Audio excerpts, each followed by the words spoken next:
Hello there, ladies and gentlemen. What is going on? This is TweaK here, and today I'm going to be bringing you guys a brand new series that I'm going to be making. Hopefully, quite a few of these. They're going to be 5 tips to help you survive more in raid in Tarkov, or 5 little like tips and tricks kind of thing to where you know, you can use these to hopefully survive more encounters or maybe make a little bit more money here and there. And the first trick is something that I got introduced to only a couple of days ago. I had somebody come into my chat and explain to me how the reload mechanic actually works in Tarkov. So I'm going to show you guys what I mean here. So we have no game capture for some reason. There it is. All right, so we just have a AK-74M. We got a couple of 60 rounders, whatever, right? So I'm going to go to my hideout. We're going to enter the hideout real quick. So as you can see, here's the AK. You know, nothing fancy. You know, same jazz as per usual. But watch what happens when I press R. So I'm going to say now when I press it. Now. Or sorry, hang on. Now. Just to give you an idea of like the delay on me pressing the button between when my PMC actually starts reloading his gun and to where I actually press the button.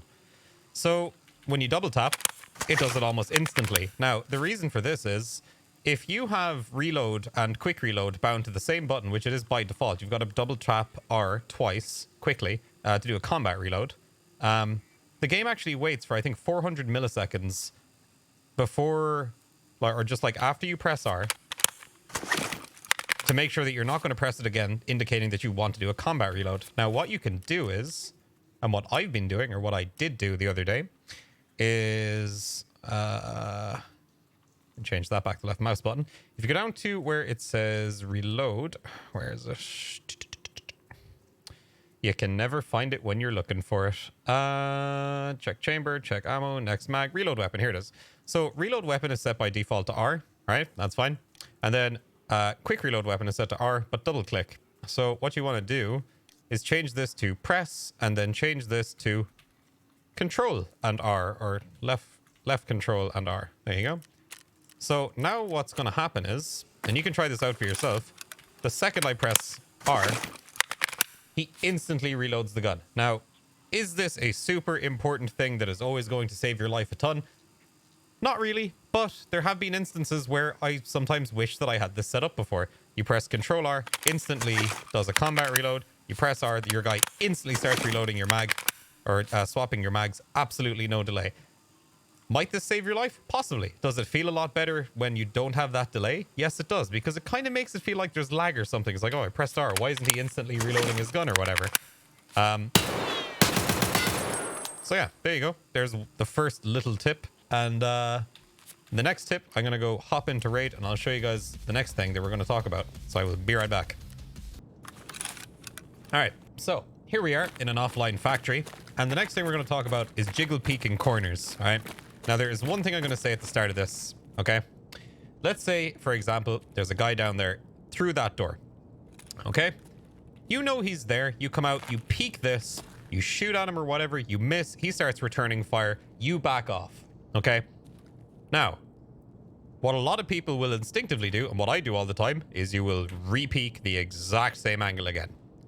9 out of 10 times, if that dude through that set of doors has a brain, you're dead, okay? You will die.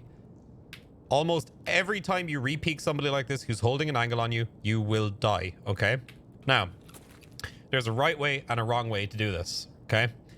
So, what I usually do is, you know, shooting back into cover. What I will do is I will, you know, obviously have my gun on full auto, and I'll kind of like map it out in my head, like, where's the door, or whatever. And then when I re-peek, I'll crouch and do something like that, or even I'll just... But I'll already be shooting before I peek out. Now, what that's going to do is you're shooting before you even come around. He's going to hesitate. He's going to be like, oh, what? You know, he might think he's lagging or you're lagging or something like that. And panic him or whatever. And you're creating like, you know, like visual distraction. Like you're seeing like the debris, you're seeing the flashes or whatever. He's like, is that guy? Is he fighting somebody else?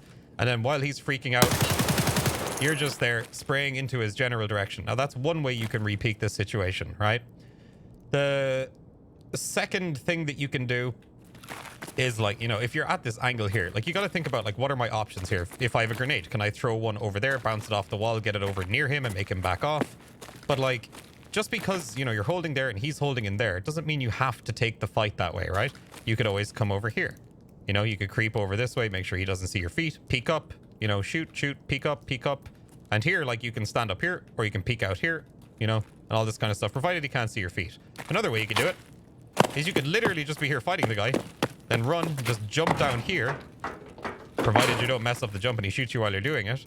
And while he's kind of distracted, you could run like that, come back up here, re-peek it from this angle, or you could just get really aggressive and push him here, because now he either has to push down the stairs at you, okay? In which case, you're going to see his legs first, and you can take out his legs before he even comes down the stairs. Or you can just try and be really aggro and, like, push him like this, which might just turn the tables. It might push him in there. It'll push him out of where he's sitting. Maybe he'll go in here to the right, in which case, you know, you've got him more boxed in here, therefore more susceptible to the grenades. And he's got, like, less places he can be, really. Because when he's here, if he goes missing... Like, he could jump down there, he could run away, he could start running at you from underneath the tunnels, he can go out this way, provided, well, you'll hear the breach either way, but, like, the main point I'm trying to get at here is that you're fighting a guy here, and you do this, and you re-peek him like that, you die. Another thing that I've seen a lot of people doing is when you hold Alt and you press D, or you press A, you do this kind of slow, side-to-side, kind of really slow re-peek kind of thing. I've seen this in clips and I've seen this in raid reviews, but like if you're fighting this guy and slowly peeking like that, you're definitely gonna die because you'll see it coming. You can snap so much more quickly like this, you know, or whatever, like, or even just sidestepping like that. Even using Alt E in this situation might be a little bit sketch, but it does catch people off guard when you do the whole Alt E and Alt Q peeking like that. So hopefully that has given some of the newer players maybe something to live by. Never re-peeking the same angle. Always think about, like, when you're here, like, don't feel pressured to have to kill this guy instantly just because he's down there and he shot at you a couple of times. You need to think about your surroundings. Think about, like, what other way can I play this to put myself at an advantage? And generally, rule of thumb, you'd always want to have at least one grenade with you, because grenades can do so much to pushing people out of certain tight spots that you don't necessarily want to be fighting people in. It's all about limiting everyone else's options, making their movements more predictable, and forcing them into a situation that makes things, and it just makes the game easier for you. You can very quickly turn a very difficult fight where they have the upper hand into a much more winnable fight if you just think about it. You don't get super aggressive. You're like, yeah, I can kill this guy, I can kill this guy. You peek and then you get one tapped and then you're back in the lobby again. So yeah, that's all I'm gonna say about that. And then yeah, I suppose we'll get on to the next few points. They're kind of quick fire points. So, quick tip number 3 is you always want to keep a golden star in your secure container. Doesn't matter, you know, what your level is. Doesn't matter how experienced, inexperienced, whatever. Golden star will save your ass. Okay, you get hydration and energy recovery from using golden star. So you guys can't see it right now, but my hydration's at 91, my energy's at 102. And then once you apply it, you start regaining hydration and you start regaining energy. This has 10 uses. It doesn't give you that much hydration and it doesn't give you that much energy, but with 10 uses, that's 40 energy. And it's a lot more than 40 hydration, I believe. Let me see. Or is it the same for hydration? I think it is.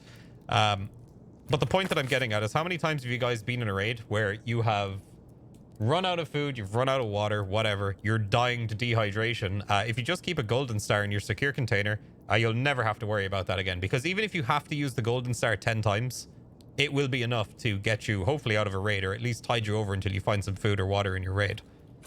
So there you go. Also, next point, guys, why do I always see people walking around Tarkov like this? What are you aiming at? Right? Can you, like, I need people to stop aiming at the floor. You should never be walking around your raids like this, okay? You're not going to see shit looking at the floor, okay? I have seen and watched so many people just walk around raids like this. You know, you're just aiming at the floor. Now, I know it seems like a stupid point to make, but, like, there's very good reason why I'm pointing it out, right? Say you're coming this way, you're aiming at the floor, right? You turn this corner, you see a guy, right? You now have to ADS, aim up, then start shooting. Okay? Whereas if you walk around like this, at around head height, all you have to do is ADS. Okay? You know, there's a guy there. You're at least aiming chest height. If you're like this, you have to readjust, aim up, and find the dude you're looking for. I've seen so many raid reviews, again, and Twitch clips of people dying, and they're like, why did I die? And it's like, well, the reason why you died, man, was because you were looking at the floor. The enemies aren't on the floor. They're up there, ahead of you.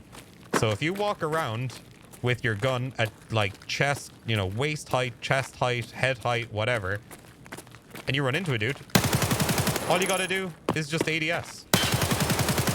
And you're already, like, training yourself for point firing as well. So, like, even if you come, like, you walk around this corner and all of a sudden there's a dude standing there, you're already aiming at a decent height to where you can just shoot the guy in the chest without even having to ADS. You know, you come around here, you readjust your aim because you know you're going to be aiming on an incline, so you start aiming a little bit lower. You know, you're coming around here, you're aiming a little bit higher because you know the guy is going to be up top or whatever like that. And it just stops you from having to come around the corner and then go, you know, and aim up. Or come around the corner. It doesn't really count for this because you're already kind of aiming down. But, like, preemptively aiming on angles that you're currently taking or aggressing on is a really, really, really solid way to kill the people that are potentially holding those angles on you. Another thing as well, when you're peeking an angle like this, if you see a dude down there and he's already got a beat on you, you want to check it. And then if he starts shooting, run back. And then think like, oh, how can I do this? You know, you could run across here like this, you know, whilst head down at the floor to hide your head or whatever. Take it from this angle, you know, you could push in through that door, go down and fight it from there or whatever. That's another bonus thing I'm going to throw in here because I had somebody ask me today. I was getting shot at on Shoreline by like a suppressed gun, didn't know where the guy was. He was pretty far distance away. And let's just pretend, you know, he was over there. So he started shooting at me. I turned around, started aiming at the floor and just started sprinting.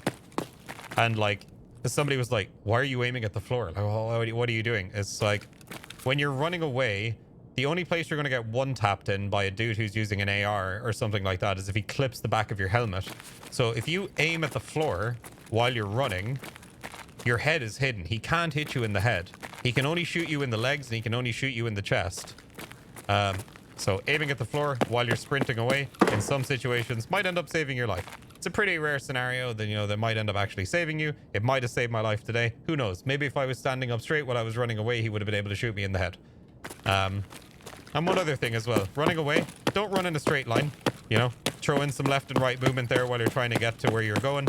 If you are being shot at, you can even throw in one of these, and then just, you know, get in your door or whatever. The more movement you can make while you're running away from somebody without running in a fucking straight line, you will survive more. Running in a straight line is the best way for you to just get one-timed in the back of the head, okay? Don't run away in straight lines. I see people do it all the time. I've killed so many people that are just running away in a straight line. If you throw in some serpentines, man, you'll be Gucci. Now, this is the last point I want to make because I'm sick and tired of hearing about it, okay? This is the last point. This is point number 5, all right? Guys, check your extracts, right? I'm sick of people coming into chat and saying, I just got killed by an extract camper. I hate this game. I'm so done with Escape from Tarkov. It's so frustrating, and all people do is camp exits. Guys, just because you're running towards your extraction doesn't mean the raid is over, and it doesn't mean that you're safe, okay?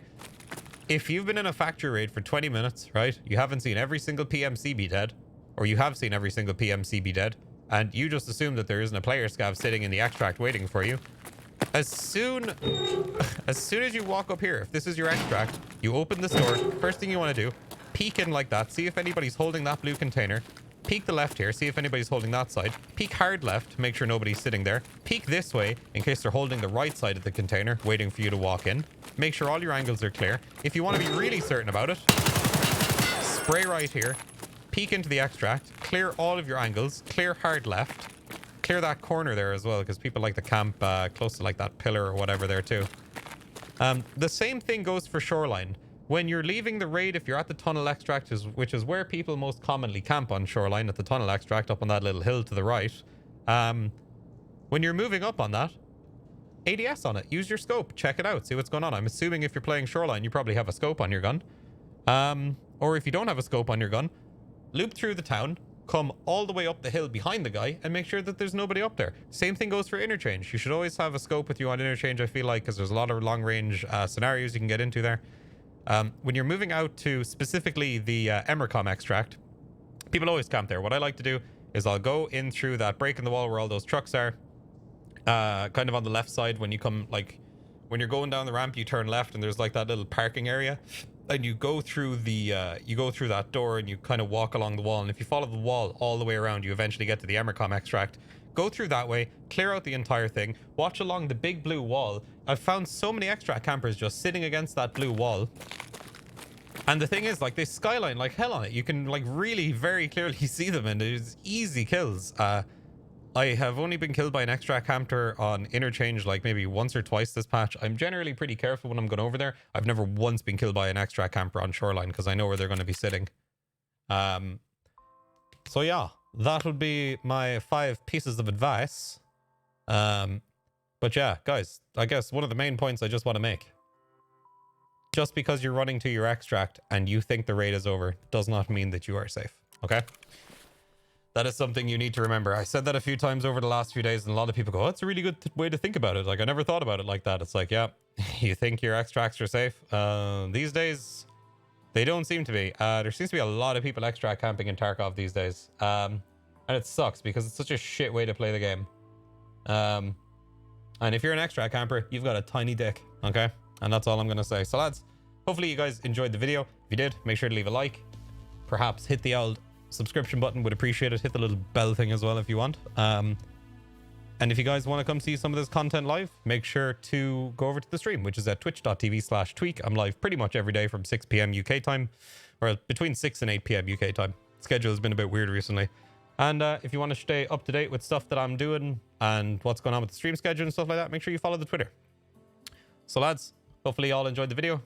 If you have any suggestions on a video that you would like to see next, or some tips that you have yourself that would like me to put in the next video, make sure to leave a comment down below. I'll see you guys later. Peace out, my dudes.